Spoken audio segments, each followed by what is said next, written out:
నమస్కారం అండి. నా పేరు కృష్ణవేణి. అందరూ బాగున్నారండి? ఈ రోజండి నేను బియ్యం నానబెట్టిన నీళ్ళు జుట్టుకి ఎలా పట్టించాలో చూపిస్తానండి. అంటే బియ్యం నానబెట్టిన నీళ్ళు మనకు జుట్టుకి చాలా మంచిది. చాలా మందికి జుట్టు గరిగ్గా ఉంటుందండి. అలాంటి చాలా మంచిదండి ఇది. అంటే మనం ఏం చేయాలంటే పొద్దున్న అంటే మనం నైట్ నానబెట్టేసుకోవాలి. ఈ బియ్యం నానబెట్టుకున్న తర్వాత పొద్దున్నే పొడితల మీద ఎట్టుకోవాలి. అంటే పొద్దున్న పొడితల మీద చక్కగా ఎట్టుకున్న తర్వాత 2 గంటలు ఆగిన తర్వాత తలంటుకోవాలండి. అప్పుడు మన జుట్టు చక్కగా సుమ్ముతింగా మెత్తగా ఉంటుందండి. అందుకని చెబుతున్నాను. మనం ఏంటంటే వారానికి 2 సార్లు ఎట్టుకోవచ్చు, వారానికి ఒక్కసారైనా పెట్టుకోవచ్చు అండి. నీళ్ళు చాలా మంచిది బియ్యం నానబెట్టిన నీళ్ళు. అందుకని చెప్తున్నాను. మా పాపకైతే ఇప్పుడు పెట్టి చూపిస్తానండి. ఇవ్వండి, చూసారండి బియ్యం అంటే నైట్ నానబెట్టేసుకోవాలి.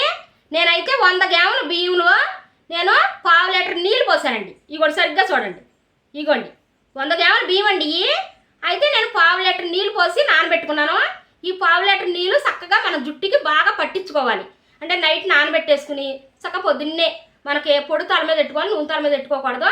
పట్టించేసుకుని అప్పుడు తలంటుకోవాలి. 2 గంటలాగా తలంటుకోవాలి. ఇది వారానికి ఒక్కసారి ఎట్టుకున్నా పర్వాలేదు, 2 సార్లు ఎట్టుకున్నా పర్వాలేదు. చాలా మంచిది. ఎందుకంటే జుట్టు చాలా మందికి గరుగ్గా ఉంటుంది. అలాంటి వాడికి సుమ్ముతింగా మెత్తగా ఉంటుందండి. అందుకని చెబుతున్నాను. ఈ నీళ్ళండి ఇప్పుడు మా పాపకు పెట్టి చూపిస్తానండి. ఇవన్నీ చూసారండి, బియ్యం నానబెట్టిన నీళ్ళండి. చక్కగా జుట్టుకి ఎలా పట్టించాలో చూపిస్తున్నాను. ఇగోండి,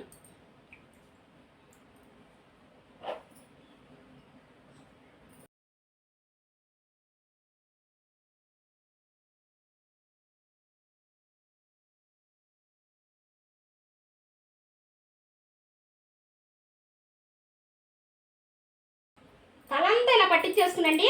2 గంటలు ఆగిన తర్వాత తలంట వేసుకోవాలండి.